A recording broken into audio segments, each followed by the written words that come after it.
എറണാകുളത്ത് കടയിൽ നിന്ന് സിഗരറ്റ് വാങ്ങി നൽകാത്തതിന് +2 വിദ്യാർത്ഥിക്ക് മർദ്ദനം. കാക്കനാട് ചിറ്റേത്തുകരയിലാണ് ഈ സംഭവം. വിദ്യാർത്ഥിയെ കാക്കനാട് സഹകരണ ആശുപത്രിയിൽ പ്രവേശിപ്പിച്ചു. പ്രദേശവാസിയായ സോണൽ സന്തോഷാണ് വിദ്യാർത്ഥിയെ മർദ്ദിച്ചത്. ഞാൻ കടയിൽ ജ്യൂസ് കുടിക്കാൻ കൂട്ടുകാരന്മാരുടെ ജ്യൂസ് കുടിക്കാൻ വന്നിരിക്കുന്നു. അപ്പൊ എന്നെ കാറിന്റെ അടുത്തോട്ട് വിളിച്ചിട്ട് സിഗരറ്റ് മേടിച്ച് കൊടുക്കാൻ പറഞ്ഞു. ഞാൻ പറഞ്ഞു കടയിലെ ആളല്ല എന്ന് പറഞ്ഞപ്പോ എന്നെ കുറേ തെറിയും ചീത്തയും പറഞ്ഞു.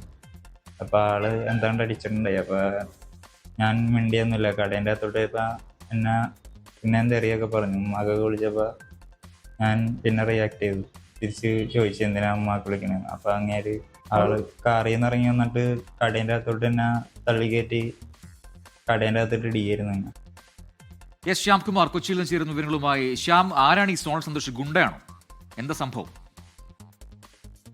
പ്രജിൻ, നേരത്തെ ഇതേപോലെ തന്നെ വഴിയാത്രക്കാരൻ ഒരാളുടെ അടുത്ത് കാറിൽ നിന്നും പുറത്തിറങ്ങിച്ചെന്ന് പ്രകോപനം ഉണ്ടാക്കിയതിന് ഈ സോണൽ സന്തോഷിനെതിരെ പരാതി ഉണ്ടായിരുന്നു. ഇതിന് പിന്നാലെയാണ് ഈ +2 വിദ്യാർത്ഥിയെ വഴിയിൽ വെച്ച് മർദ്ദിച്ച സംഭവം ഉണ്ടാകുന്നത്. ഇതിൽ കുട്ടിയുടെ രക്ഷിതാക്കൾ ഇപ്പോൾ തൃക്കാക്കര പോലീസിൽ പരാതി നൽകിയിട്ടുണ്ട്.